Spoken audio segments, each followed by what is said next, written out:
Добър вечер, уважаеми зрители! Днес ще бъдете с най-невероятното и фантастично издание на Равновесие. Аз съм Верка Стойкова. В студиото, ако сега се опитате леко да надзърнете покрай мене, ще видите, че има изключително много гости, не само хора, но и животни. Не се стряскайте, не си мислете, че се намирате в някоя друга телевизия или в някое друго предаване. Вие сте с нас, телевизия Кабелсат, и моите гости в студиото. Започваме с този, който е до мене и който в момента вече е избягал, защото разбрал сигурно, че ще бъде първият гост, който ще се яви в ефира. Ето и аз го виждам добре вече как изглежда на екрана. Това е Чочко. Това е моят домашен любимец. Тази вечер темата на нашето предаване ще бъде посветена на домашните любимци, а във втората част на предаването ще имате възможност да разговаряте с ветеринарния лекар на тези домашни любимци, които са днес при нас в студиото, и съответно да споделите проблемите, които имате с своите домашни любимци.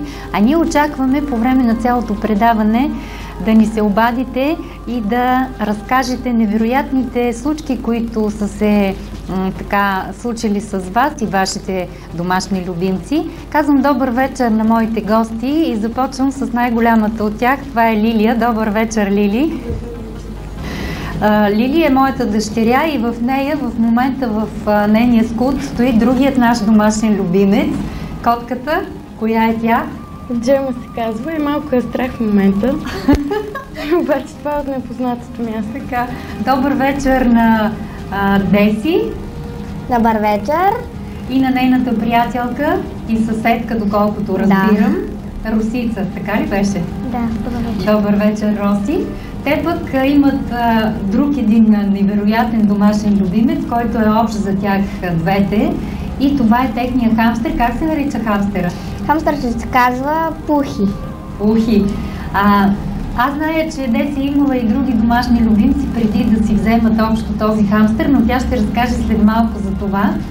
Нека да започнем тази вечер първо с Джема, може би защото тя е дамата на вечерта и освен това е най-така притеснителната и гледа всеки момент да избяга от студиото.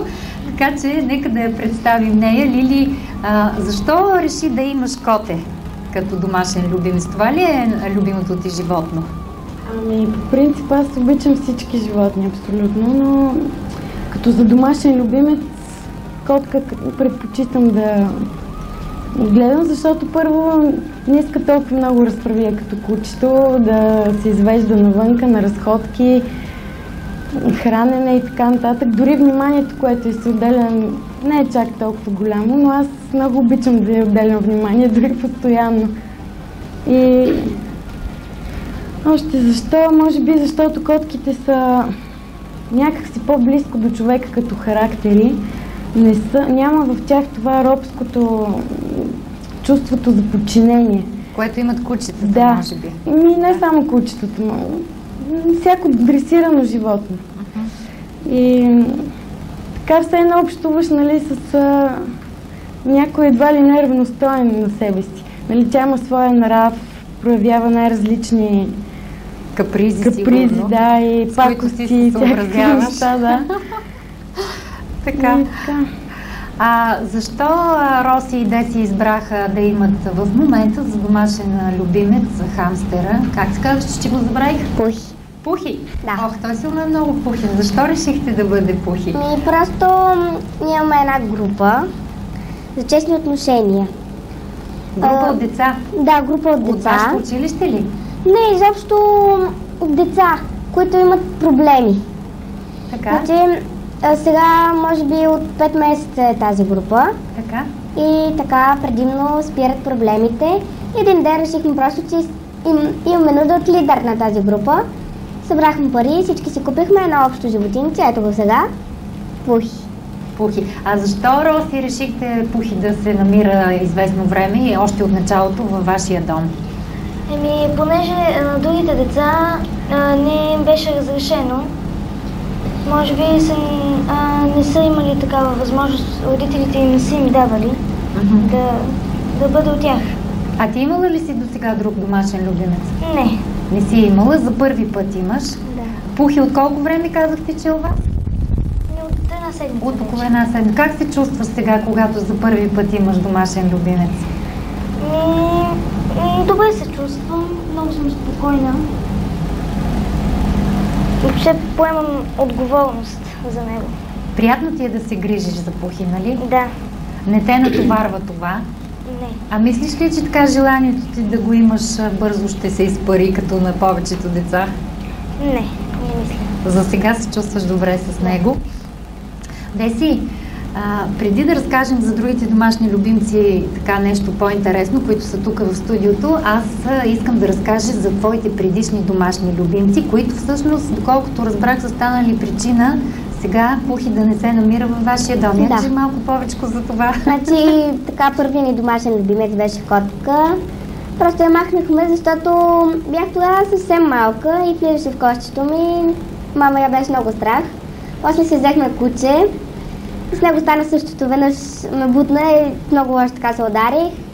И просто него примахнахме. И сега Къде го оставихте? Какво значи примахнахте? На улицата ли го, Не. или го убихте? Просто го дадохме на едни хора, които смятаме, че много добре се грижат за него. Да. Сега аз съм давам да е в добро състояние. Така. А други домашни любимци какви Сега са? имах морско свинче, поради някаква причина то умря. Нека да го видим, ние сме го снимали, ти беше така любезно да донесеш снимки. Да. Ето сега ще ги видим и ще разкажеш малко повече за морското свинче и за кучето. Добре. Ето те тебе тук, това е морското свинче и доколкото аз виждам в момента на главата ли ти или в ръцете ти? На главата ми е. На главата ти е. Там обичаш ли да стои? Много обичаше, обаче така малко дращеше, имах малко ранички от него. И тогава бях с щупен крак, пък много обичаше, имах една дупчица там, много обичаше да се муши, обаче не успяваше. Да се муши между Дупката. гипса и, Да. и крака ти. Го карах да мъчежи. Да. Има още една снимка с него, сега ще я видим пак, ето те тук. Вижда се по-ясно. Така. Какво е усещането, когато се докосваш до него? Ето, то се докосва до брадичката, до кожата ти. Ние имам чувство, че Мекичко ли е? си пухчета на врата. Нали? Все Да. едно си имаш пухче на вратлето. Така. А кученцето е, сега ще го видим и него на снимките. Каква порода беше то? Малко трудно може би се вижда. Каква порода? Болонка ли Не съм беше сигурна, това или- болонка майче, да. Така. Казваше се Меги. Така тя беше една от най-старите ми домашни любимци и просто бяхме я дали на братовчетка ми в един момент, защото не можехме да я гледаме, не можехме често да я извеждаме навън. И дадохме на братовчетка ми, грижиха се известно време и тя почина. И тя почина. Да. И когато се случиха тези тъжни неща и с кучето, и с морското свинче, ти как се чувстваше? Страдаше ли много? Не страдах, понеже нямаше с кой да споделям вече нещата си. А те ми бяха едни от най-добрите приятели. Така. И затова сега решихте, че по-добре да нямаш вкъщи временно домашен любимец, за да не страдаш, когато се разделяш с него. Ходиш ли често в Роси на гости, за да си играеш? Много често. Роси, разкажи малко повече ти за това. Примерно, когато си играете с хамстера, какво е усещането? Приятно ли е? Създава ли добро настроение или нещо? Съвсем се чувствам много приятно. Чувствам едно облегчение, едно спокойствие. Когато си разтревожена нещо, се чувстваш по-добре, когато си играеш с него. А сега може би нека да обърнем внимание пак на Джема и Моят домашен любимец също дава зор, сигурно иска да поговорим и за него, но той ще чака, защото е кавалер. Освен това, той е бил 2 пъти в студиото тук, така че вече има опит на телевизионна звезда. И така, Лили, разкажи нещо повече за това, какво ти дава така усещане, какво усещане има всъщност, какво ти дава общуването ти с котка? Ами, мисля, че не бих могла без нея. Толкова много неща ми дава и те са най-вече психическо удовлетворение. Абсолютно всичко, за което може да се сети човек. Спокойствие, тя самата котка е така олицетворение на грацията и на спокойствието в движенията си, във всичко, което прави. Да, обаче аз виждам, че тя тук ти удряга гушката. Това беше, спокойствие ли беше? Това беше от страх, защото като идвахме насам и тя много се страхуваше, понеже не излиза често навънка, с изключение на един път, когато избяга, наскоро беше. И цяла нощ нямаше вкъщи тогава и аз тогава мислех, че ще получа инфаркт. От притеснение. Да. Обаче намерихме така. А мислиш ли, че ни се е случило нещо сега да имате други котенца? Ами сега това чакаме да разберем, обаче не мога да разбера така. Наглед не си личи. А Джема и Чарли живеят в един дом. Разкажи така на нашите зрители, възможно ли е да живеят заедно куче и котка? Ами възможно е, всъщност поносимо е, защото много зависи от възрастта на животните. Ако те са по-малки, нали, предполагам всеки това го знае, много по-лесно е да свикнат един с друг, макар и от различен вид. Иначе те двамата в момента конкретно разпределили са си територията вкъщи. Според мен е рядко така някой да навлезе в чуждата и тогава има малко скандали. С лаяне, съскане, всякакви такива. И тя понеже умее да се катери. Да, тя много бързо се измъква. Така. Внимавай обаче, защото тя като че ли в момента е нацелила хамстера и да не стане тук някакво поражение в студиото. А Джема живееше преди да дойдете тук в Пазарджик, бяхте в Пловдив и Джема си имаше приятел, с който живееха заедно. Ами да, те бяха двойка. Разкажи малко повече за тяхното съжителство. В началото, понеже тя се нанесе първо в това място, където живеехме, когато той дойде, тя се чувстваше така като господарка вече и той някъде около 4-5 дни непрекъснато се криеше под леглата и много трудно излизаше. И в един момент се престраши да излезе и така в началото беше трудно, нали, докато свикнат, но някъде 10 дни, не повече от нея от това. И започнаха да си дружат и да се грижат един за друг, най-вече тя за него, нали, като жена към мъж. И какво точно правеше? Ами, постоянно го измиваше, грижи се за него, така, топлише го, защото беше зимен сезон и отиваше и лягаше при него така да го стопли, да. А той обичаше ли така да се мие? Да, също, той но по-рядко така, обича също и нея да мие. По главичката така да е ближе. Сега нека да слушат мъжете и жените. Това е пример за подражание. Особено жените, защото тя е била по-старателната по отношение на измиването много грижовна на котето. И така иначе се позбиваха от време на време, играеха си, гониха си с апартамента и беше им много весело. Сега усещам, че тя има нужда така да си играе с някой. За съжаление с Чарли не може да си играе, защото той е много недружелюбен, а не само към кучетата, пък що остава към котките. Аз искам сега някой да разкаже, примерно, нека да започнем с Роси. Роси, разкажи някоя интересна случка с вашия хамстер. И той веднъж така избяга от клетката, отвори си само вратичката и избяга просто. И къде отиде? Беше в хола и се скри зад голямата секция. И търсихме го из целия апартамент и по едно време чувам нещо шава. И гледам, той е зад секцията. И не знам какво да правим, как ще го изкараме оттам. И решихме да направим един капан с моята приятелка. Рени беше тогава там. взехме един от моите конуси, понеже имахме комплекти от ройлерите, взехме един конус. Сложихме му на дъното му малко сирене и го допряхме до дупката, през която се беше мушнало. И тя така лека по лека отиде до сиренето и ние го хванахме. А така някаква друга беличка да е правила, защото аз знам, че те обичат да гризат дрехи, кожи, дърва, каквото им падне. За сега не се е случвало. Да. Гризат понякога картон. Картон. Да, като го пуснам се разхожди, като набавя някой картон, някой учебник, например, на мой.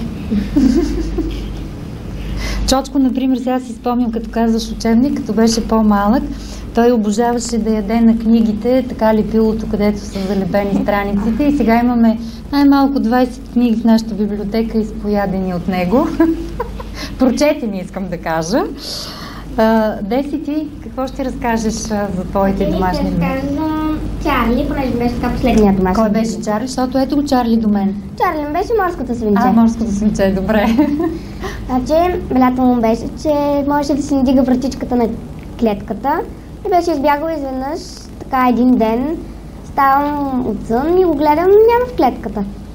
Търсихме го из целия апартамент, накрая се оказа, че е бил зад една огромна секция и ние естествено не можем да подместим секцията или да го извадим и го чакахме той да излезе, така един ден, минава втори ден и той не иска да излезе, само му оставаме храна. На третия ден вече аз я ядосах, взех клетката, взех му и храната, сложих му там на клетката и после, когато той дойде, захлупих го с клетката, но той отново избяга и накрая сам се прибра. Това е била най-голямата му беля. Не. Я кажи някой по-голям тогава. Беше ми така подпишка учебниците. Ах, той... И друго, където ти отраска главичката. Да, това път. А кучето правиш ли били? Колко пантофи изяди, например, и обувки? Понеже когато го бяхме пуснали и външната врата била отворена и една обувка взел и помъкнал надолу по стълбите, чудихме се къде и дойдоха комшите отдолу и ни казаха. А той бил пред вратата им там. Нали? Така. Сега може би е време и аз да разкажа нещо за нашия Чарли. Чудя се коя от най-големите му бели, защото той си е Чарли белята и непрекъснато прави белички. И сега ще разкажа една, която беше много малък и останал самичък в къщи. Той решил, че трябва да направи някаква беля, защото не може така да го оставим ние сам в къщи. И изкопал си една дупчица точно във ъгъла зад входната врата от вътрешната страна в антрето. Изкопал, копал, извадил отвътре каквото могъл. Явно строителите ни са свършили както трябва работата и сигурно ще са намушкали там някакви дребни нещица, които той ги беше извадил. И си скрил вътре 2 парченца саламче. Това му беше едната беличка. А другата беличка беше, един ден се прибирам аз от работа и заварвам. Няма го Чочко, той обикновено, всички, които имат кучета, знаят, че когато влиза стопанина, кучето изиграва танца на радостта пред вратата. Обаче този ден го няма Чочко и никакъв танц няма. Питам аз, викам Чочко, той от някъде ръмжи, когато е много гузен и когато е направил беличка, той се скриваше под някое легло и оттам ръмжи и не излиза и показва, че е виновен, без да съм видяла още белята. Влизам в хола и какво да видя точно пред вратата, Чарли отправил от балато му едно огромно колело. И така си го запретнал на една страна. И толкова. Прибира се моя съпруг и понеже ние си му казвам, ела да видиш сина ти или ела да видиш тук майка ти и баща ти, и му казвам, ела да видиш сина ти каква беля ти е направил. И той какво направи? Отива, гледа колелото на балата ме и вика: ох, на тати! И какво направи ти, тати? Кой изяди балатомчето, тати? И така Чарли не можа да бъде наказан за голямата беличка. А Лили, ти наказвана ли си била, когато си била малка и си правила белички? Да, не е жестоко, обаче наказвано. Виждаш ли, а кучето ти беше наказано за такава голяма беля. Това е разликата, че хората съзнават, а пък животните не. И затова аз толкова много ги обичам, защото те никога не правят нещо лошо нарочно. Беличките, всичките, според мен не влагат лоши чувства в това. Нали? А изпитват ли някакви други чувства, примерно чувство на ревност, чувство на, така, на завист към някого, човешки чувства, какви според теб? Да. По моите наблюдения, да. Пък и за него така, като се сещам и когато я държим постоянно и той по някой път се чувства, да, ревнува и чувства се зле така. Чувства се ощетен, че не е вече стопанина на къщата. Не е център на внимание. Така. Сега искам да ви попитам и трите. Знаехте ли нещо повече за домашния любимец, който бяхте избрали преди да го вземете? Знаехте ли какво трябва да правите, как да се грижите за него? Ти, Деси, знаеш ли преди да си вземеш кучето, морското свинче? До някъде знаех, до някъде не. Така просто са ученици повечето. Ми казваха, понеже те имаха много домашни любимци. Така от тях събирах впечатления за тях и един ден реших да си взема морско свинче, така по тяхните впечатления за него. Просто знаех, че трябва да отделя много грижи. Знаех, че поемам голяма отговорност за него. Обаче такава отговорност поех, че накрая не успях. Може би ти не си била виновна и не трябва сега да тъжиш за това и да се самообвиняваш.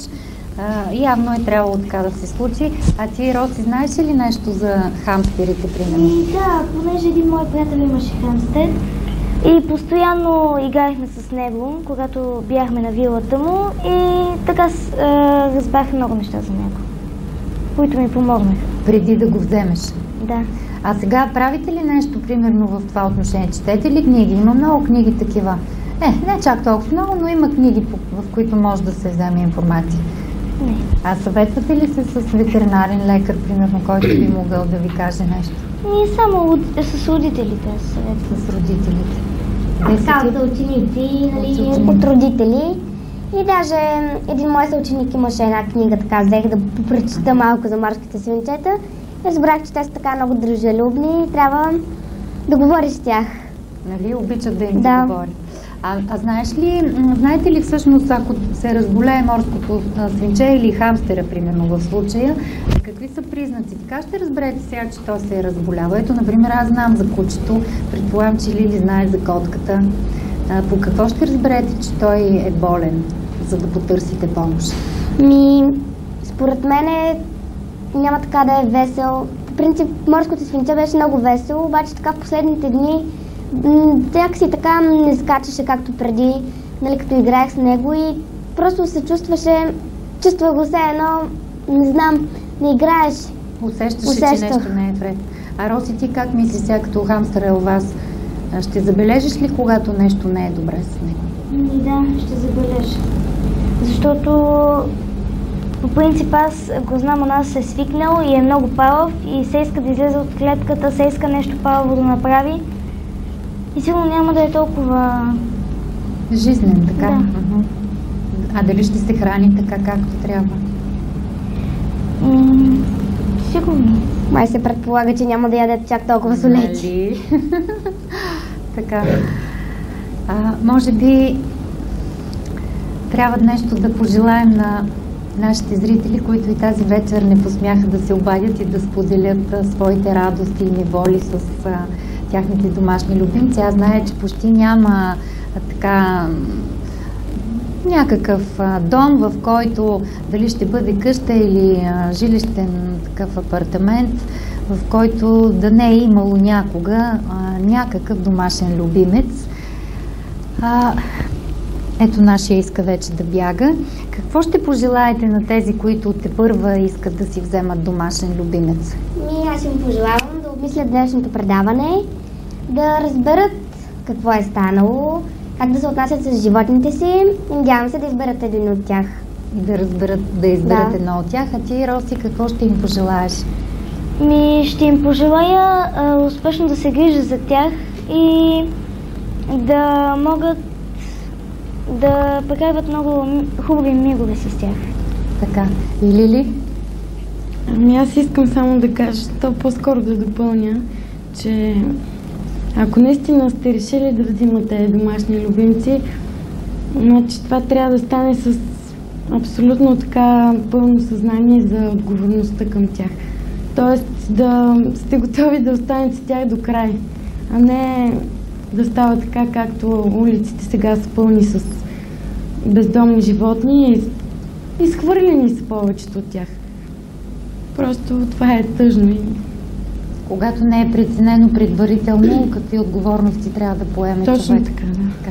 Аз ви благодаря за тази вечер и за смелостта да се покажете в предаването с вашите домашни любимци и особено на котката Джема съм безкрайно благодарна, защото тя геройски издържа през цялото време, за което така аз поне не се надявах, че ще стане.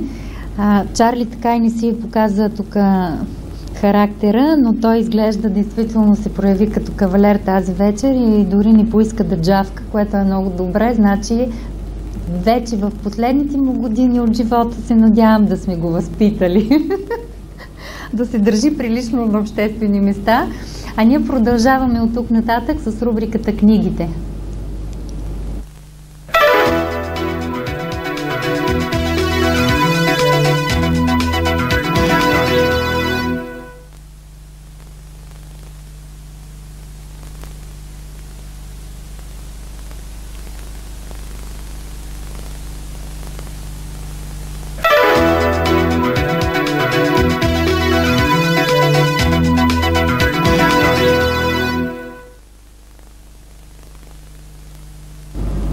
Книгата, която съм избрала за вас от едноличен търговец Петър Петров, Ралица 21, щандът на открито до градската градина, е много интересна. Сега ще ви я покажа. Отново от тези, така, които трудно се държат, защото са доста тежички. История на света в дати. От 38 000 години преди Христа до 2001 година след Христа. Това е една хубава книга. Казвам хубава не защото е красива на вид, а тя действително е добре оформена, а и защото съдържанието и под формата на енциклопедия е много ценно за всички нас, независимо на каква възраст сме, защото в нея са дадени така данни от различни аспекти на нашия живот.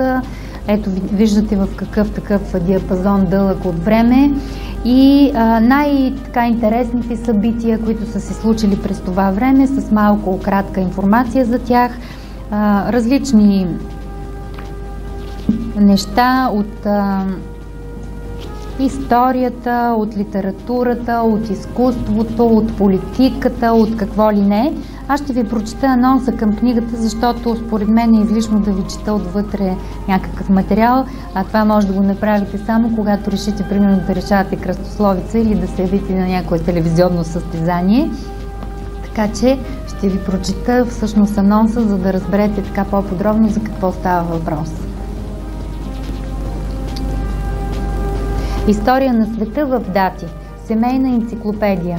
Всяка година в човешката история е изпълнена с изненадващи и тревожни, забавни и поучителни факти.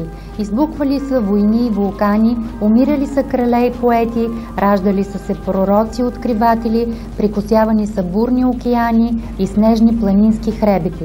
Откривани са коприната и барутът, колелото и пластмасите, майонезата и бензиновия двигател. Човечеството с еднаква стръв умее да открива, да пише песни, да строи и да убива по глупави поводи. Така ред по ред се нарежда знаменателния хороскоп на неговата история. Тази семейна енциклопедия проследява година по година най-важните събития в историята, политиката, военното дело, науката и човешките нрави. С релефен графичен знак са отбелязани справките за световно известните постижения в архитектурата, литературата, живописта и музиката за съответната година. Със специален шрифт са откроени справките, посветени на българската история, политика и изкуство. Те обогатяват английския първотекст, като започват от 36 000-та година преди Христа, когато е документирано присъствието на първите хора по нашите земи – Деветашката пещера, до днешния ни политически делник. Тази книга за човешкия възход и падение съдържа и 26 полезни приложения. Те описват 7-те чудеса на древния свят изброяват владетелите на Египет, Вавилония, Тракия, Юдея, Англия, Франция, Испания, Германия, българските царе, римските папи и константинополските патриарси. Не са отминали управниците на Русия, Индия, САЩ, Япония. Откроени са най-големите изобретения и географски открития, по-важните войни и Нобеловите лауреати за литература. История на света в дати е една книга, която можете да разгърнете винаги, когато искате да проверите нещо, когато препитвате децата си, когато решавате кръстословица.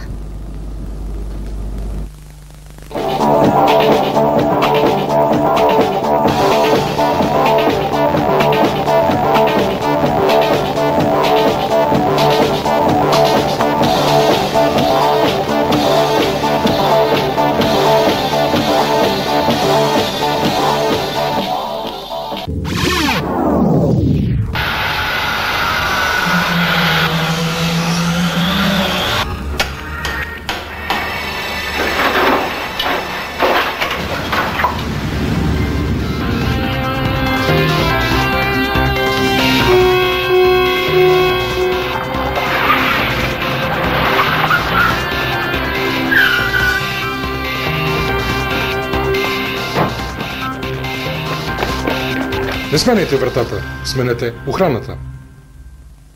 Фирма Tebix ви представя новия си комплект за наблюдение Mini TV камера, която можете бързо и лесно да инсталирате сами. Фирма Tebix предлага също и мини камери, платкови с обикновени пин обективи, камери с сменяеми обективи, при включващи устройства, селектори, квадратори и мултиплексори, стойки за камери, кожуси за външен монтаж, видеоконтрол, запис на видеомагнитофон и компютър. Фирма Tebix изгражда големи системи за видеонаблюдение, скрити охранителни камери, външен монтаж, 24-часов запис. Когато искате да имате контрол, избирате фирма Tebix. Ако желаете да обновите вашите мебели, посетете тапицерско ателие на улица Тодор Христевич, номер 1 до банка ДСК. GSM 088 97 44 29. Ателието работи с материали на клиента.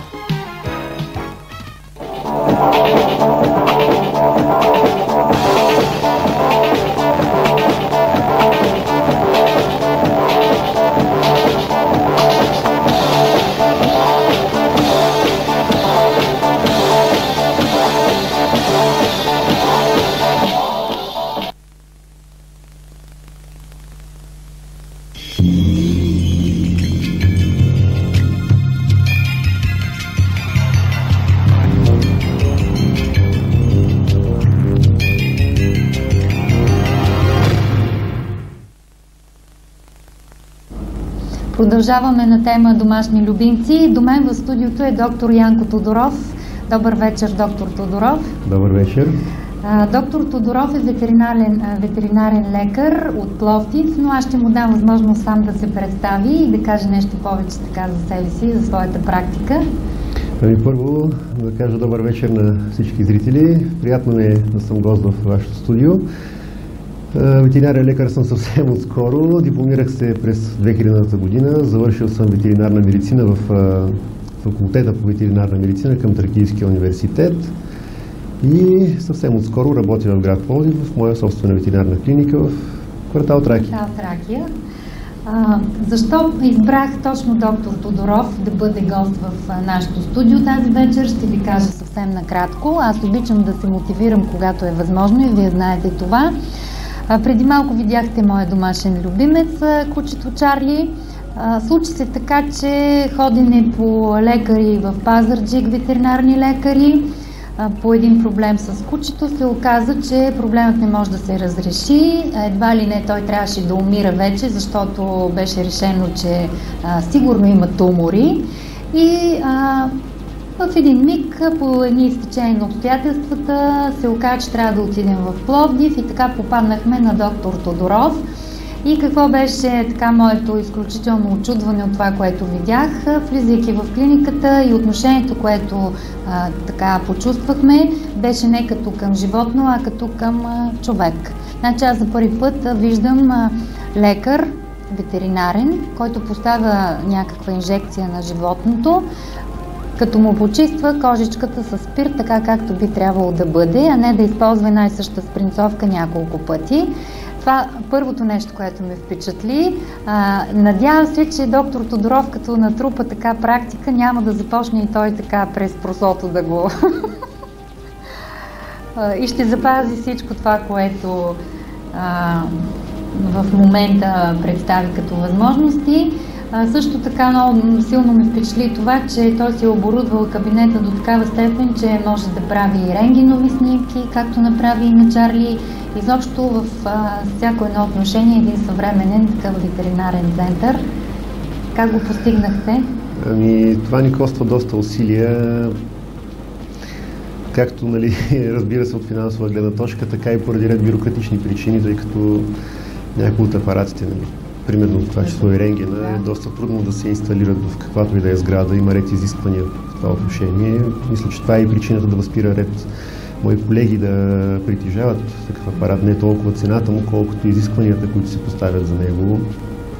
Значи, търсили сме помещение приблизително година, докато намерим нещо, което да отговаря както на нашите изисквания, така и на хигиенните изисквания за такъв апарат. А пък от друга страна, аз самия не мога да работя без апаратура. Това число е рентген. Мисля, че такава е съвременната медицина. Значи колегата ви, който ни насочи към вас, каза, че вие сте един от малкото лекари, които имате този апарат, не знам как се казва, за почистване на зъбния камък на кучетата, както се наложи да се направи на Чарли. Да, това е един друг аспект от ветеринарната медицина, който се развива в последните няколко десетилетия. Ще ви цитирам един лекар, който се произнесе на един световен конгрес в Амстердам преди 2 години. Значи той каза, само до преди 30 години единственото, в което ни интересуваше за кучешките зъби, беше как да ги избегнем. Докато сега, нали, вижте за какво си говорим, нали? За стоматология, и мисля, че така и трябва да бъде, защото приобщаването на домашните любимци към хората все повече и повече набира скорост. Всички знаем, нали, поне тези от нас, които имат вкъщи домашни любимци, че това си един истински пълноценен член на семейството. И съвсем естествено е грижата за здравето му да бъде на такова ниво, каквото и за хората. Това е нещо съвсем естествено. Нещо съвсем нормално, така че ние трябва да отговаряме пък на новите изисквания, които се поставят. И ето сега, например, от вас разбрах, че когато животното има проблеми с устната кухина, дали ще са зъбите, венците и така нататък, всичко това после дава отражение върху други така близко стоящи органи и се случат много по-страшни неща, които могат да доведат дори до смърт на животното, така си мисля аз. И ако действително не се обръща внимание и нямате възможността да го направите. Така е, със съжаление е така. Специално в стоматологичната практика, нали, не е чак толкова... Малко са състоянията, които реално могат да застрашат живота пряко. Обикновено нещата се натрупват косвено през годините. Развалените зъби са огнищена инфекция, оттам се отделят голям процент токсични продукти от обмяната както на бактериите, така и самото възпаление. Тези вещества увреждат бавно черния дроб, бъбриците, сърцето, но трябва да си представите, че това е нещо, което се отделя 24 часа в денонощието в организма на вашето куче или коте. Така че колкото и в малко количество да е, с течение на времето то се натрупва и си води до своите последствия. Значи, това нещо доскоро се предполагаше, но вече е доказано със сигурност, че е така. Кучета, които имат болни зъби, страдат от чернодробни и бъбрични заболявания и имат изменения в сърдечните клапи. Коя е причината толкова често да боледуват кучетата от зъбите? Може би вече това, че ги отглеждаме в къщи и не са точно в естествената среда или нещо друго? Всъщност няма проучвания сред кучетата, които живеят навън, дали страдат от болни зъби, за да може да се направи адекватно сравнение. Не бих, поне аз не мисля, нали, че отглеждането на кучета в домашни условия води косвено до стоматологични проблеми. Все пак те стареят доста по-бързо от хората. Значи, статистически едно куче живее между 8 и 10 години. Като казвам статистика, която е за западния свят. Такава не е правена за нашата страна. Тя, разбира се, е толкова ниска, тъй като тук влиза и процентът на животници, които са пострадали от катастрофи и ред други нещастни случаи. Но съпоставено спрямо човешкия живот пък, това е доста кратък период, така че ние виждаме всичко това концентрирано, което се случва и с един човек. Нали, всеки знае как изглеждат зъбите на баба му и дядо му, нали? За съжаление не можем да приучим, макар че има, нали, вече и пасти, четки за зъби за кучетата. Лично аз опитвах, не можем да... не можахме още от малък да го научим, да си дават да му се мият зъбите. Това беше невъзможно, така че някои, които успяват. Така, но нека да вървим сега към темата, която бяхме решили с вас да представим тази вечер на нашите зрители. А тя ще им бъде полезна за това, когато решат да си изберат домашен любимец, какво всъщност трябва да знаят. И нека да им дадем някакъв съвет в тази посока. Какво трябва да знае един човек, когато реши да има домашен любимец? Ето, даже ако слушахте тук, предполагам, предишните гости, те веднага от тях личеше как предварително не са били информирани какво що и се е наложило след това да ги дадат някъде. За съжаление, повечето хора реагират спонтанно, когато видят било кученци, котенци, хамстерчи, каквото и да е животинче. В повечето случаи веднага им се приисква да го имат. Даже ние сме ги прибирали от улицата. Да. Съвета ми е по възможност овладейте тази спонтанна реакция, приберете се в къщи, дето се казва, избройте до 10 и тогава пак помислете по въпроса. Нека не прибързват хората, защото големия брой бездомни кучета и котки се дължи именно на такива спонтанни решения. Не е добре обмислен ход, защото това не е просто да му се радваш, да го погалиш и да го оставиш. Като го вземаш го завинаги за цял живот. Ангажиментът е доста сериозен.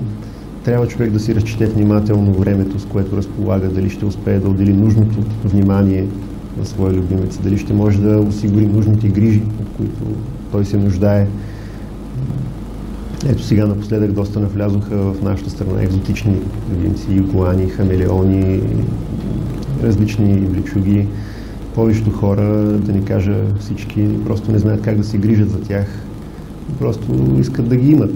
Той е къс от дивата природа, приятно е да го наблюдаваш, но изискват доста специфична околна среда, която много трудно се осигурява в къщи, а за съжаление здравословните проблеми, които откриваме при тях, в большинството от случаите се дължат именно на неправилно отглеждане, а и неправилно хранене, тъй като пък не се внасят готови храни, с които да се хранят. Те трябва да се нагласят различни диети, което пък е доста по-сложно и рисковано за здравето на тези домашни любимци. А по отношение на кучетата и котките, там нещата имаме някаква традиция все пак. Не толкова колкото в останалия свят, но общо взето всеки е гледал куче или коте за един или по-дълъг или по-кратък период от живота си. Но решението е доста сериозно. Ако искате да си вземете домашен любимец, а не можете да му обръщате много внимание и трябва да изберете между куче и коте, съветът ми е все пак да изберете котка, защото те са доста по-независими, изискват по-малко грижи, справят се сами. Но правят повече били вкъщи. Ами да, така е. Правят повече били. Това трябва да се предвиди. Трябва да се сложи сметката, когато се обмисля едно такова решение. Не е зле човек да се консултира с ветеринарен лекар, особено когато настъпи моментът на закупуване. Това, което се препоръчва е, ако може в рамките на около седмица да отивате при кученцето или котенцето, което сте си избрали да приберете или да закупите. Поиграйте си с него така половин-един час, разгледайте го внимателно, вижте нали харесва ли ви, какъв му е характера. По възможност попитайте, може ли да го вземете за няколко часа при вас, да постои в къщи, вижте го как ще реагира. Ако успеете в този период от време да го заведете на ветеринарен лекар да го прегледа, би било много добре. Най-добрият вариант. За да видите, за да видите дали е здраво, тъй като за съжаление животните, които се продават в зоомагазините, не винаги са в добро здраве. Някога преобладава комерциализма. Много хора остават измамени. Така че никак не е зле да бъде прегледано едно такова животинче от ветеринарен лекар, преди да се решите да го купите. А пък там ще чуете и много по-полезни неща за впоследствие, като го вземете, как да го гледате, как да се грижите за него, защото има доста неща, които трябва човек да знае предварително, за да знае, за да е сигурен, може ли да го направи това или не може да го направи. Както от гледна точка на това дали разполага с време, така и с условия. Защото не може да си вземете примерно едно голямо куче и да го гледате в малък апартамент. Това е много често срещано явление. Да. Значи в апартаменти да се гледат кучета. Аз имам съседи така, които имат и сме се шегували на тая тема, че те казват ми, нашето куче заема точно определен един футьол и това си е неговото място и той футьол си е негови и никой не може повече да сяда там. Докато ние с малкото куче можем и така да се подместим настрани и той да седне до нас. Така че действително трябва да се съобразят нещата. Но много често инициатори за взимането на домашен любимец са децата.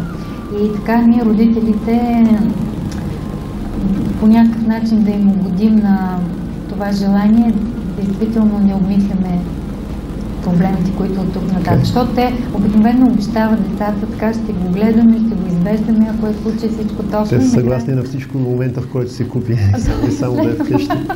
Ние го преживяхме това. Трябва хората много добре да преценят, нали? Особено когато става въпрос за подарък за дете. Бъдете сигурни, че вие ще се грижите за него, но това е... Няма как да се измъкнете от тази отговорност, но ако смятате да си грижи само детето ви за любимеца, който сте му избрали, по-добре подарете нещо по-дребничко. Хамстерче или морско свинче, тъй като те изискват по-малко грижи и едно дете спокойно би могло да се справи с това. Докато ако му оставите едно куче да го гледа, особено да го изведе, да го разходи, сега вие трябва да се притеснявате за детето, за кучето. Не е много добре, така стават голям процент от инцидентите, така че помислете и по този въпрос. Значи може да се каже тогава, че хамстерите, примерно, и морските свинчета са по-малко така, човек по-малко грижи може да полага за тях при тяхното отглеждане, така? Да, така е. Така е. Това препоръчвам. Въпреки всичко, като че ли основно така удоволствието да имаш животно е да имаш куче. Ами разбира се, защото нивото на контакт е много по-различно, много по-високо, нали? Но все пак и обратна връзка, докато не може да очаквате от една рибка да се привържи към вас, нали? Или от една костенурка, няма как да стане. Но ако не разполагате с време, това също е решение на въпроса. Децата пак ще са доволни. Още една препоръка по отношение на избора, може би аз така си мисля, че е свързана с това.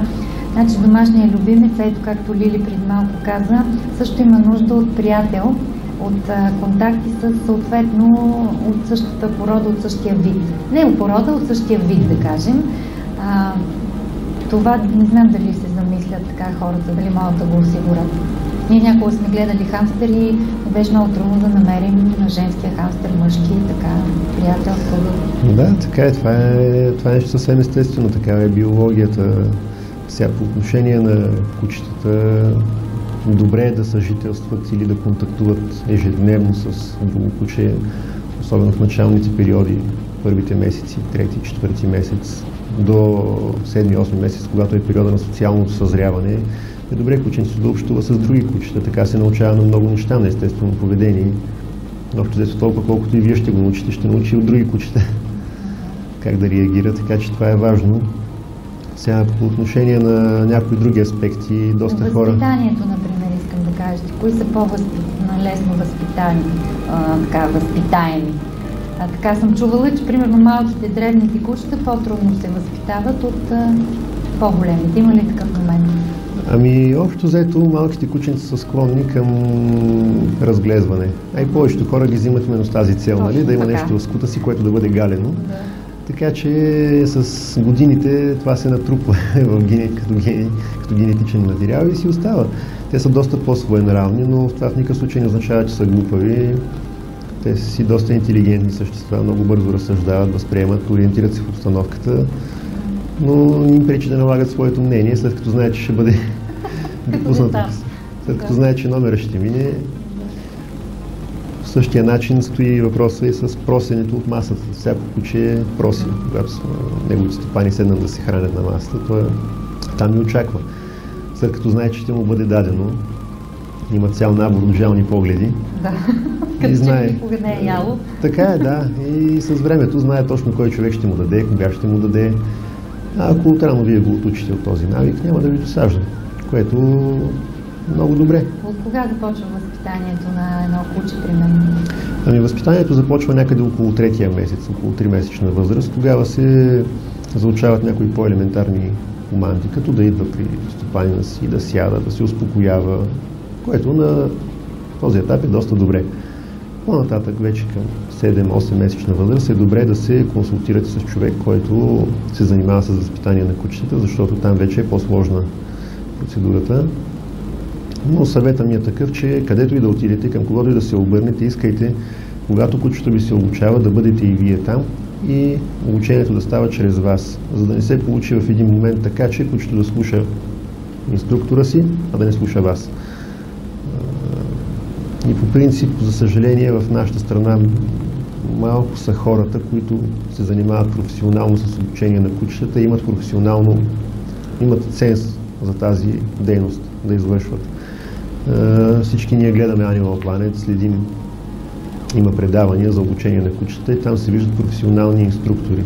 Не става въпрос за това да се научи кучето да напада по команда или пък да върши там каквото и да е някои номера, нали? Става въпрос за поведенческа медицина. Нещо, което пък е още по-ново от стоматологията, като клон на ветеринарната медицина. Какво по-точно? Ами става въпрос за решаване на голям брой поведенчески реакции, проблеми.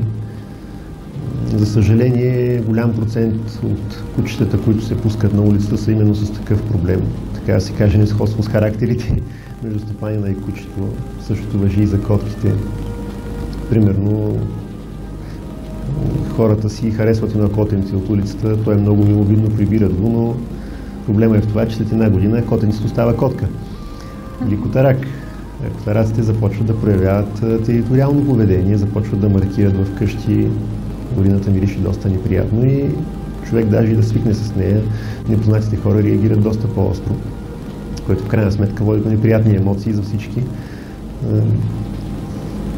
Може ли да се приучи котката обаче да ходи на точно определено място? Ами ако става въпрос специално за маркирането, това е много трудно да се постигне, тъй като то си е естествена реакция. В момента, когато котарака чуе или усети разгонена котка, той започва да показва къде е неговата територия и се старае да отиде при нея. Но това се дължат и голям процент от паданията от високо на котараци, защото именно те искат да излязат навън. Но в развития свят повечето домашни любимци биват кастрирани, така се решават ред проблеми, в това число и тези поведенчески.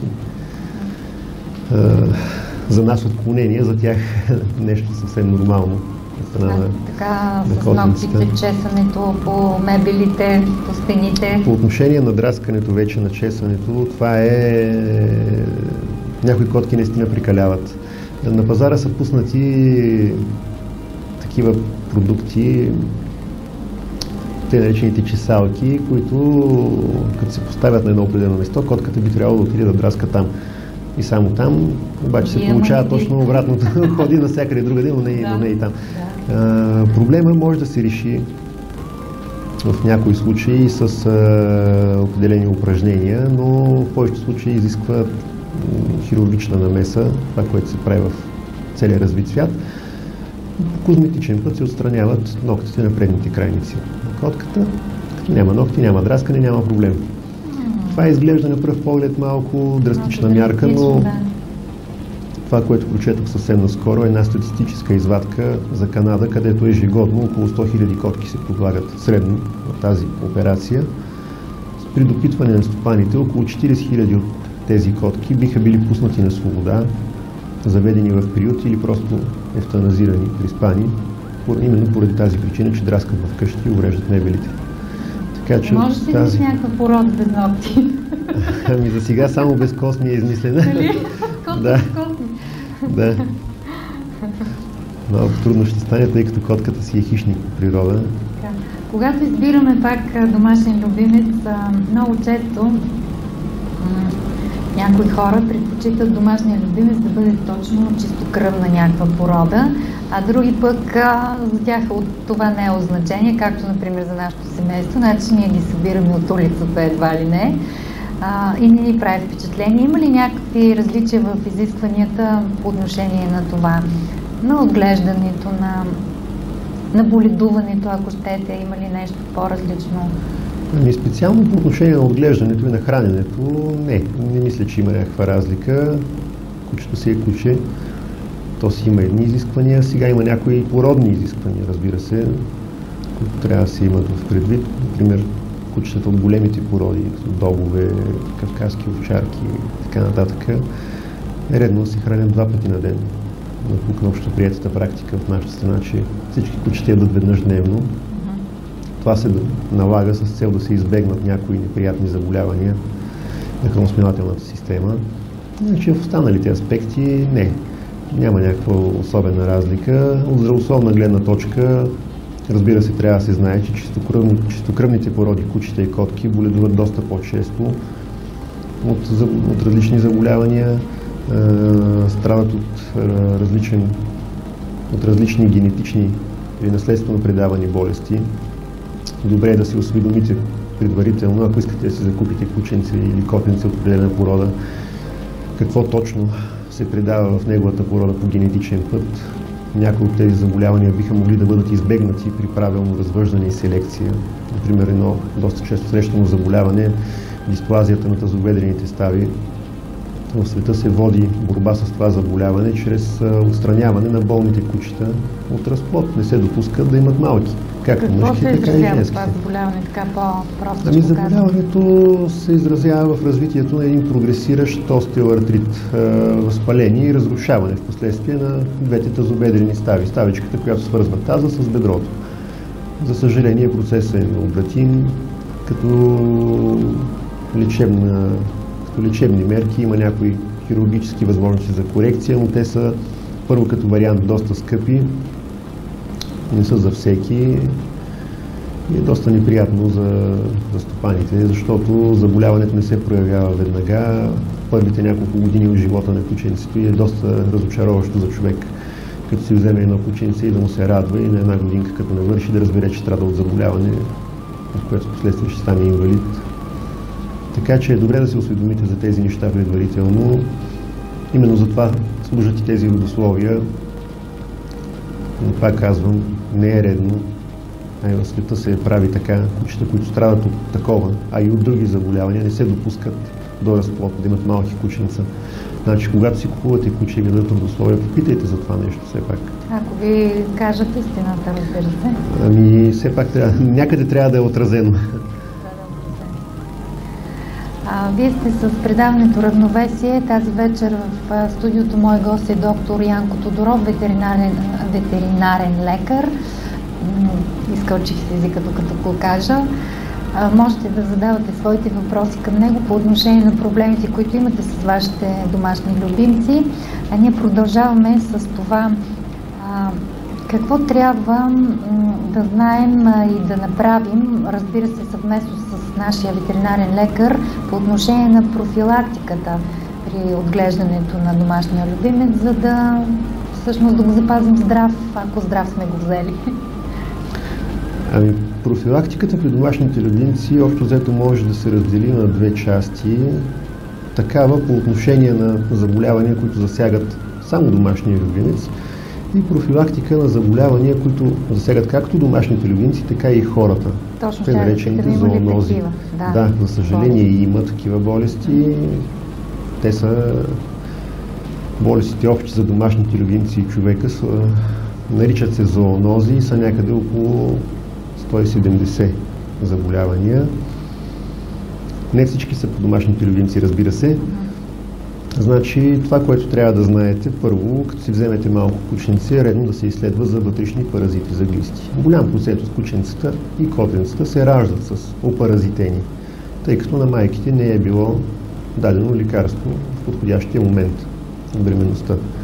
Изследването става много бързо, не е скъпо, а е доста важно, защото даването еднократно на препарат не означава, че проблема е решен, тъй като кучешките и котешките глисти извършват един доста сложен миграционен цикъл в организма на кученцето или на котенцето.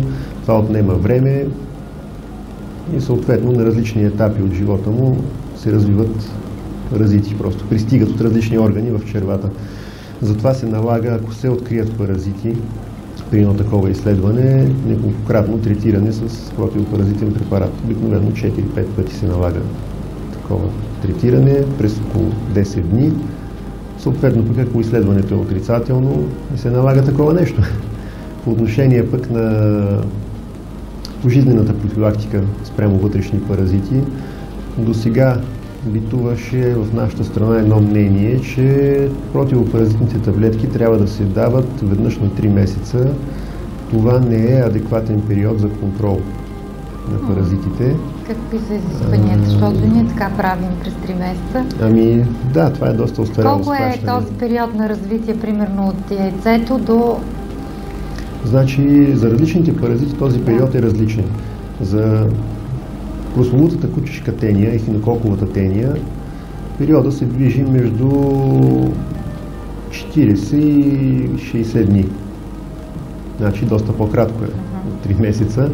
Това означава, че спокойно могат да се развият паразити между отделните третирания. Кучешките глисти, паразит, който също не е безопасен за хората, се развиват доста по-бързо, за около 3-4 седмици. Има тени, които паразитират кучето. Те не засягат за щастие човека, но те се развиват от яйце до възрастен паразит за 14 дни.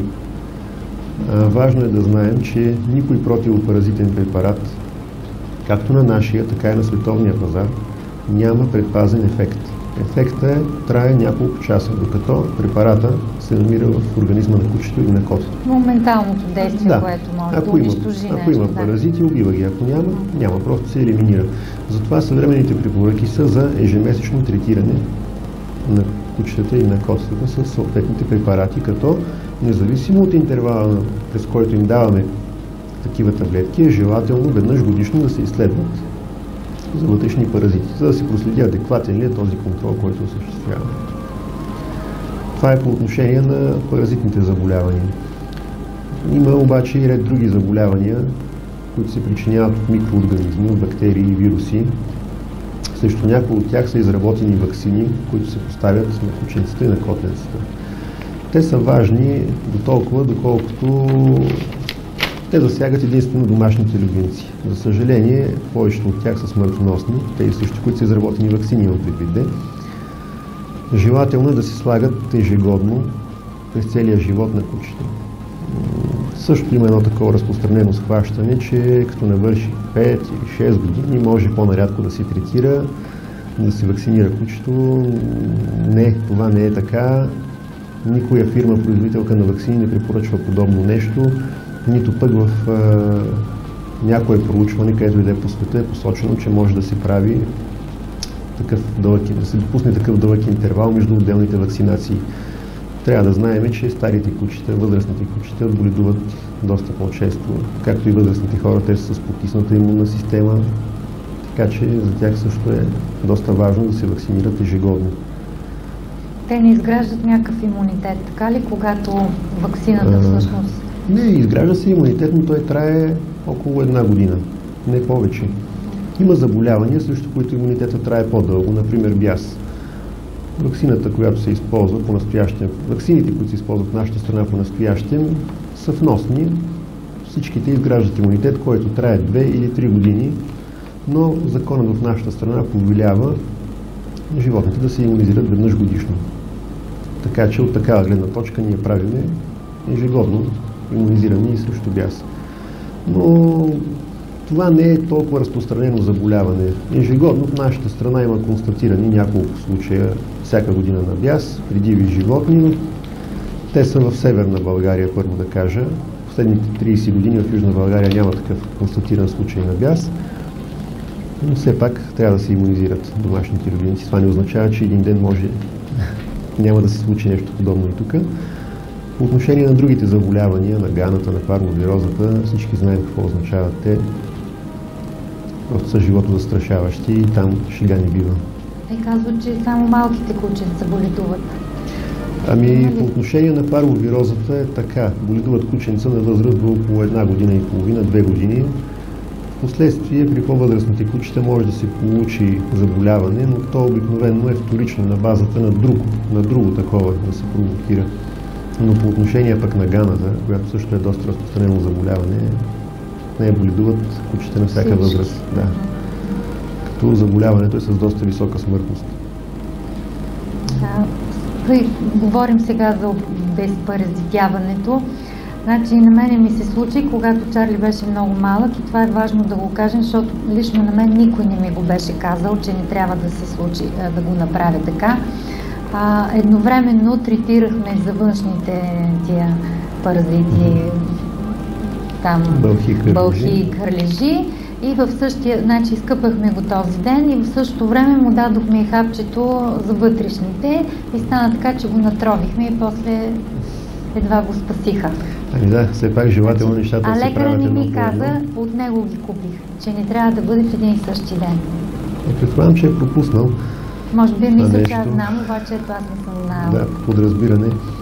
Да, наистина не е желателно тези неща да се правят в един ден, защото въпреки, че препарата, който сте използвали за външни паразити, за бълхи и за кърлежи, е приложен върху кожата, известен процент от него се абсорбира, прониква в организма, така че може да се получат нежелани взаимодействия с други лекарства, с други препарати.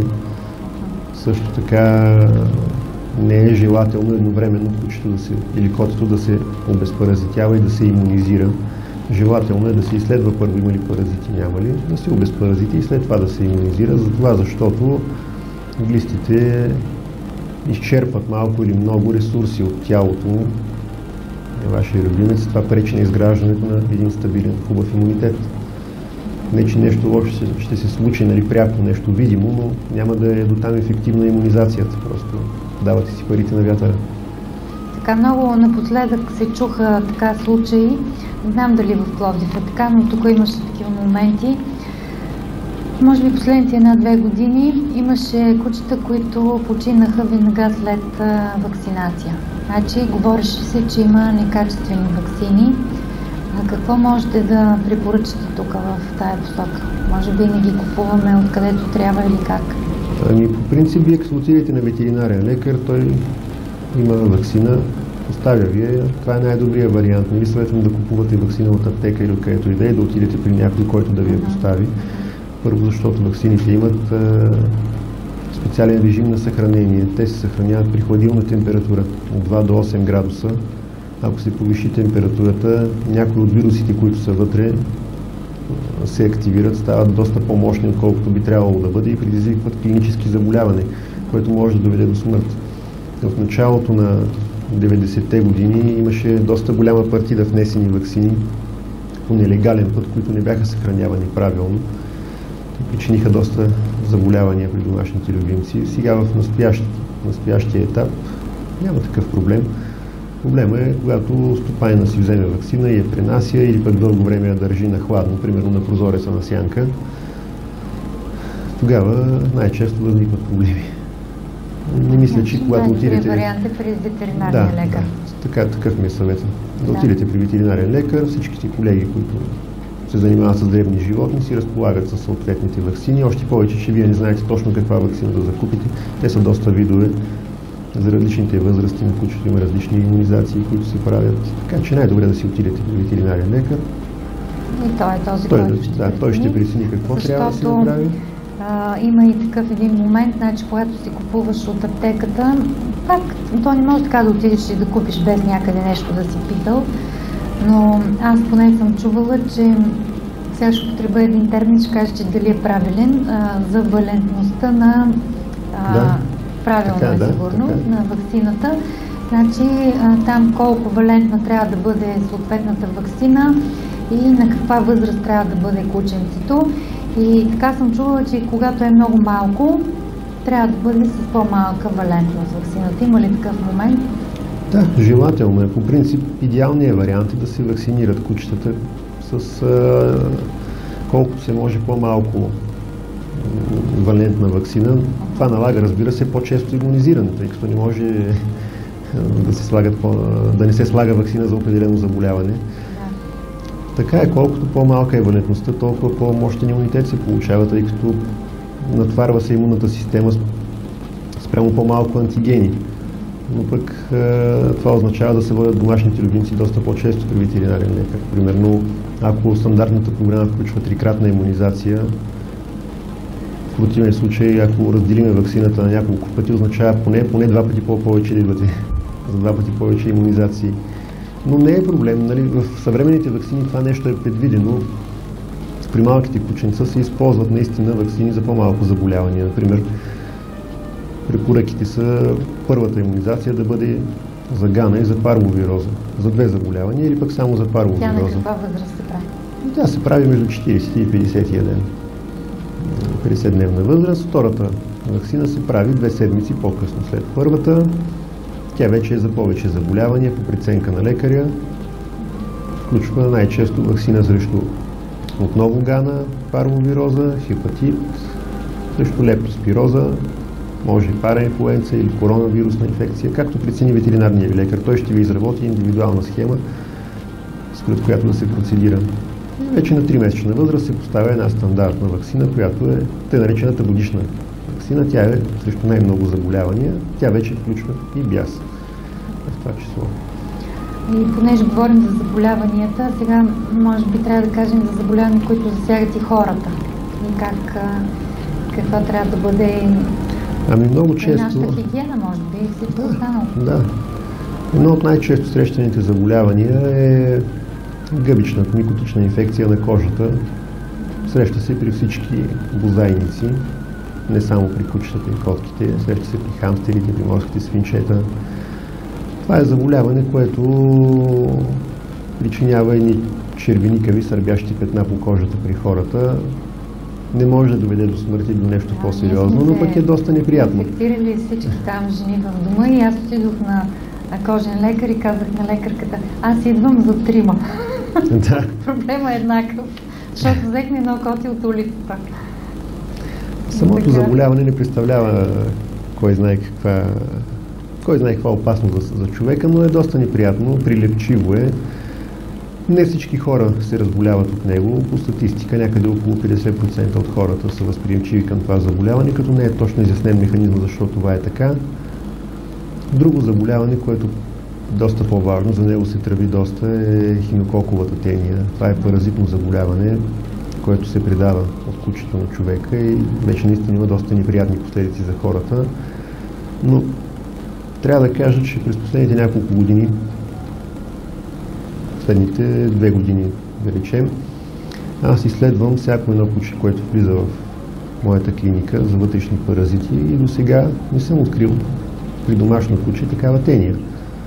Така че си мисля, че проблемът идва по-скоро от бездомните кучета и от ниската хигиена, тъй като ако има една нормална хигиена, но просто измиване на ръцете със сапун върши съвсем добра работа, не би трябвало да се разрасне от такава степен проблема, докато се е разраснал в нашата страна, защото наистина нещата са отишли твърде далеч. Друго заболяване, с което доста се спекулира, е токсоплазмозата при котките. Повечето бременни жени се сблъсквали с този проблем, тъй като са им правили изследвания за токсоплазмоза. Значи това, което трябва да знаете, е, че по-настоящем не е чак толкова опасно, за колкото се смяташе по-рано.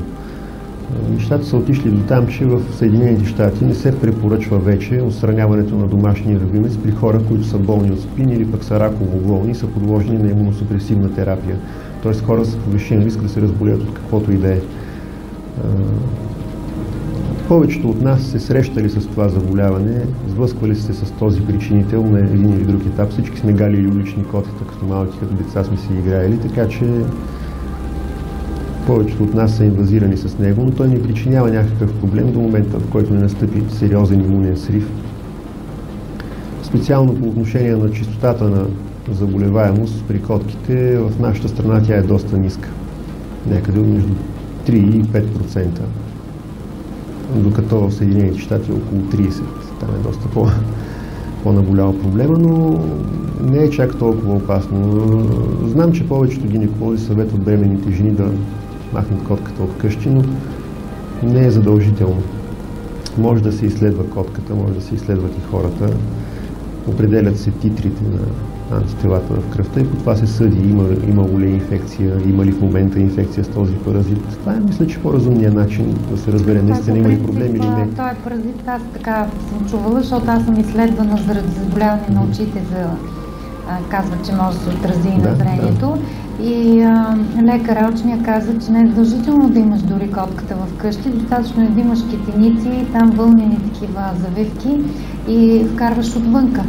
Той каза, че могат да се развиват и върху тях. Ами общо взето е така. Най-често всъщност заразяването с този паразит става, когато се работи с почва в градината, когато засаждате растения, препоръчително е да носите ръкавици, или когато се работи с сурово месо. Това важи за жените, когато приготвят храна в кухнята. Също се препоръчва да носят ръкавици, тъй като могат да се разболеят от свинско месо, примерно, или каквото и да е друго месо. Препоръчително е за бременните жени, когато имат котка в къщи, да не почистват телегенчето, да го почиства някой друг в къщи. Това нещо да се прави веднъж на 24 часа, тъй като котката отделя веднъж в живота си този паразит във форма, в която той може да засегне човека. Това отделяне трае някъде около 2 седмици. 2-3 седмици, максимум до месец, в по-тежките случаи. Там нататък проблем няма. Отделен в околната среда, паразита не е готов, не е способен да причини заболяване. Трябват му около 2 дни да се доразвие, и то при подходяща температура и влажност, след което той става вече способен да зарази човек. Значи той е ред на мисли, ако легенчето на котката се почиства веднъж на ден, проблем не би трябвало да има. Ако не излиза навън, възможно ли е да се зарази? Да, възможно е да се зарази, ако не излиза навън, тъй като котките са си хищници по природа. Ставали сме свидетели на това как ловят различни насекоми, а насекомите са преносители на това заболяване. Различни бръмбари, хлибарки. Така че това, че котката не излиза от къщи, не означава, че не може да принася заболяването. И някакви други заболявания, алергиите, предполагам. Специално за алергиите проблема е доста сложен, тъй като трудно може да се докаже, че алергията е предизвикана от домашния любимец първо. А пък и хората до там са свикнали, че отстраняването му е доста болезнено. Значи тук пак ще цитирам една статистика. Около 2/3 от хората в Съединените щати отказват да отстранят котката от къщи, ако смятат, че са алергични към нея.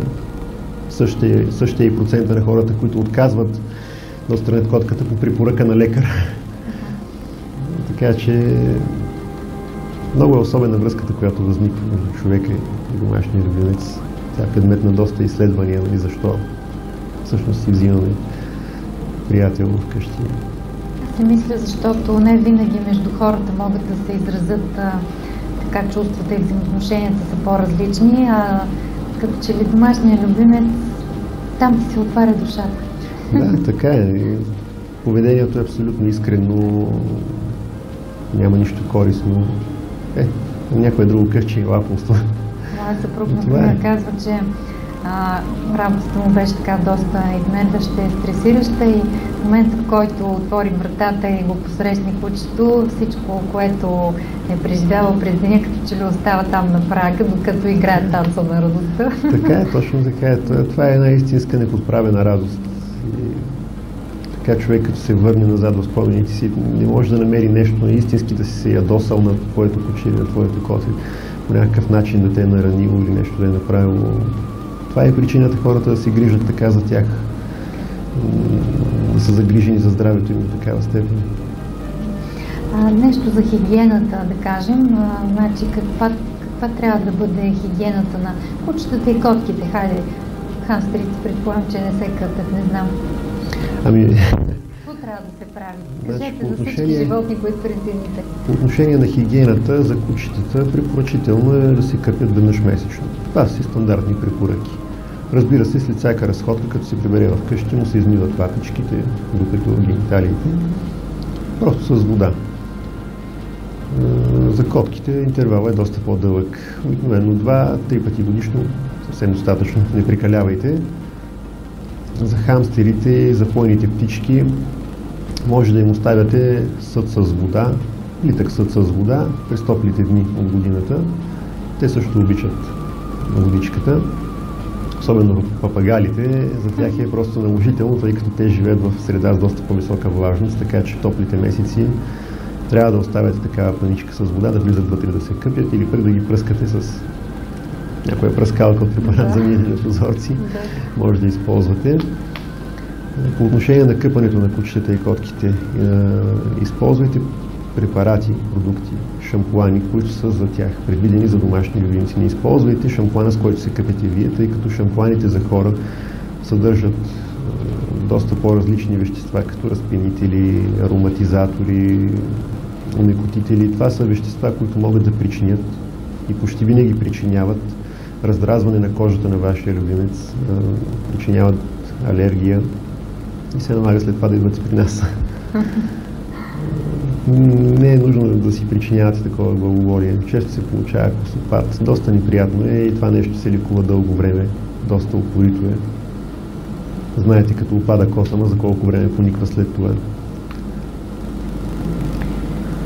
Ами в общи линии, като че ли, ако имате още нещо да споделите, сега друго по отношение на хигиената, знаете, нали, за миенето на ръцете, това е доста важно.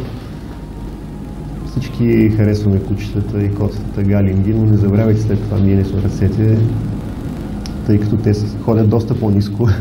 Много често ги целуваме сега, обаче това е момента, в който понякога човек се изкушава и не може да се спре. Това е нещо съвсем естествено. Особено като видиш и ответната реакция от среща, ще реагира по същия начин открито. Така че... Но всеки си поема риска тук. Всеки си поема риска, да. Така е. Сега специално за целувките, не кой знае какво, нали? Макар че не е до там възприето в нашето общество, все още повечето хора реагират така странно. Може би сега един такъв въпрос ми идва, в който забравих отдели да попитам, имаме още 5 минути. Трябва ли, особено за кучетата, пък сигурно и за котките си, у нас и за всички други, да си имат някъде точно определено място в дома, там къщичка ли ще бъде, само завивка ли, където да си знае, че това е тяхното пространство? И каква е ролята точно на това място? Ами желателно е кученцето или котенцето да си има такова място. Един вид това е убежище за него. Нещо, където се чувства абсолютно сигурно. Най-добре е вие да го изберете там, където според вас е най-добре, като му поставите там храната и водата с течение на времето, то ще привикне да си ходи точно там. Обаче храната и водата му стои на едно място, а той иска да лежи на друго и не можахме да го научим да лежи там, където ние искаме. Той си избра позицията. Повечето кученци искат да са близо до стопанина си. Това е съвсем естествено. Всеки знае, че като си вземе малко кученце, рано или късно, той иска да спи при него, качва се на леглото и понякога се изкушаваме и го оставяме, какво толкова, нали. Но добре е да си има свое собствено место. Също, примерно като дойдат вкъщи гости, не всички хора харесват домашни животни, домашни любимци. Добре е да не досажда кучето, когато вие решите, че трябва да бъде изолирано, да си стои вкъщи. Сега по отношение на храненето нещо трябва да кажем. Да. Има една теза, че сухите храни вредят на котките, особено на котараците, на мъжките котки, увреждат бъбреците, така се казва по-народно. Всъщност това не е точно така. Далеч не всички сухи храни причиняват заболяване. Някой пише, че тех против при бъбречни заболявания дори. Да. Това е грешно преведено, защото значението е точно, че поддържат здрав пикочния път. Става въпрос за това, че някои храни съдържат по-голям процент от минерални вещества, отпадни продукти, които се излъчват през бъбреците. Когато процентът от тези вещества е по-висок, те насищат урината и изкристализират формата на кристалчета. Първоначално тези кристалчета се виждат единствено с микроскоп. Но доста често те се слепват помежду си, стават по-големи конгломерати, които могат да запушат в даден момент уретрата на котарака, която в крайната си част е доста тясна, някъде около 1 мм в диаметър. Става доста лесно това нещо. А пък и самите кристали механично дразнят лигавицата на пикочния михур и на самата уретра и причиняват възпаление. Това обаче не се причинява от всички храни. Съвременните храни съдържат доста ниско количество отпадни продукти, и допълнително в тях са вложени вещества, които регулират киселинността на урината, която е доста важно условие за изкристализирането на тези минерали. Важно е за хората да знаят, че когато си купуват суха храна за котки, трябва да прочитат на етикета съдържанието на един химичен елемент – магнезий. Магнезия трябва да бъде в количество под 0,1%. Това е оптималният вариант. Обикновено в храните е 0,08, 0,09%. Това е добре. Ако това нещо не е написано на етикета, най-вероятно производителя има интерес да го крие, да не го показва, или пък такъв анализ не е правен, тъй като той никак не е евтин и по-малките фирми не могат да си го позволят. Ако храната отговаря на това изискване, не би трябвало да се опасявате, че ще има такъв проблем. Обаче има едно пристрастяване към сухата храна някой. За пристрастяването нещата стоят по-иначе. Ако си вземете едно котенце от малко го храните с суха храна, то наистина ще иска да яде само суха храна. Това е така, защото в първите седмици и месеци от живота му се изработва стереотипът на хранене. И за него там нататък храната трябва да бъде мъничка, да тропа в чиниката и да бъде суха. Останалото мирише приятно, но не е за ядене. Там идва проблема с пристрастяването. Желателно е наистина да се разнообразява, тъй като когато това нещо стане стереотипно, така в общи линии с каква храна значи е най-добре да ги храни? С купената консерва, домашно приготвената, сухата, комбинация от тях? Оптималният вариант за хранене, както за кучетата, така и за котките, да се хранят с готова храна. Било консервирана, било гранулирана. С домашната храна много често има проблеми от храносмилателен характер, проблеми с храносмилателната система. Съществува един мит в нашата страна, че кучетата трябва да ядат кости и това изобщо не е вярно. Така ли? Ето аз не знам. Голям процент от проблемите идват именно от даването на кости. Първо, хората смятат, че костите почистват зъбния камък на кучетата. Това не е така, защото те са прекалено твърди и водят до счупване на зъби. Впоследствие престояват в стомаха много по-дълго време, отколкото една нормална храна. Например, ако нормалната храна стои в стомаха порядъка между час и половина до към 3 часа и половина, костите престояват между 18 и 23 часа, като през това време те се подлагат на киселинно разграждане. Но имаше едни храни, бяха напускали преди време, сега не знам дали ги има. Аз съм купувала нашето куче, значи като кайма май беше, или под формата на кайма, като че ли, която е основно кости, според мен, защото след това наблюдавам изпражненията. Като телешир. Да, и като телешир. Не знам доколко тези продукти подлежат на някакъв контрол от някого и също дали има утвърдена строга рецептура, която да се спазва. Нито пък да са проведени някакви изследвания с тях, до каква степен протеините, които се съдържат и мазнините, които се съдържат, се усвояват. Защото това също е важно. Повечето хора гледат, като купят храна за куче, тя да съдържа голям процент протеини, да расте бързо, но не се замислят доколко тези вещества се усвояват. Една храна може да съдържа 40% протеини и вашето куче да усвоява само 5 от тях, което в практика означава, че си гладува. Така че това също е важно. От такава гледна точка костите не са подходящи и като източник на калций за малките кученца. Пак казвам, те наистина съдържат калций, само че той е в такава минерална форма, че не се освоява от организма. А в готовата храна тази има? Да, в готовата храна съдържа нужното количество калций, нужното количество фосфор, витамини, минерали, останали минерали, протеини. И то в точните съотношения помежду тях, защото това също е важно. Не е добре също така безразборно да се дават таблетки с калций. Калций съдържащи таблетки на растящи кученца, защото много по-често се получава излишък от този елемент, който също е толкова вреден. Особено ако едно кученце си расте с храна за растящи кученца, няма проблем. Няма нужда, да. Ами можем още много да говорим сигурно, но времето ни, за съжаление, приключи. Аз ви благодаря за това, че се съгласихте да ни гостувате в предаването, макар и да нямаше запитвания. Аз съм убедена, че хората все пак са научили нещо полезно. В общи линии всеки, който има домашен любимец, той горе-долу е ориентиран в някои неща, но винаги е хубаво, когато чуе нещо така повече. Благодаря ви и така още веднъж от сърце ви пожелавам успех в професията, която сте избрали и дано никога не се самозабравяте.